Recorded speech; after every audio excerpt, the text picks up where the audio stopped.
गोवा राज्यात कर्नाटक, महाराष्ट्र, तामिळनाडू, आंध्र प्रदेश आदी भागातून मोठ्या प्रमाणात पर्यटक पर्यटनासाठी आपली वाहने घेऊन येत जात असतात.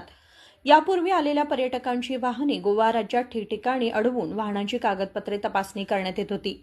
यावेळी बऱ्याच पर्यटकांची कागदपत्रांची पाहणी करताना लूट होत असल्याची तक्रार वाढत असल्याने आता गोवा सरकारने गोवा राज्यामध्ये प्रवेश करतेवेळी आलेल्या प्रत्येक वाहनाला एकाच ठिकाणी कागदपत्रे तपासणी करण्यासाठी टोल उभारण्यात आले असून सदर टोलवर सदर वाहनाचे असलेल्या नंबर प्लेटवरून गाडीची सर्व कागदपत्रे योग्य आहेत याची तपासणी केली जाते.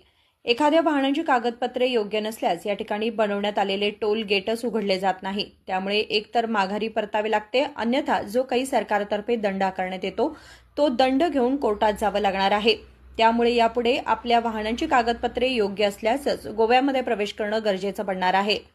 सदर योजना खासगी क्षेत्राला देण्यात आली असून सध्या ट्रायल बेसिसवर कामगिरी चालू असून 22 सप्टेंबरपासून टोल अधिकृतरित्या चालू होणार आहे. निखिल सुकर, KMM मराठी, रामनगर.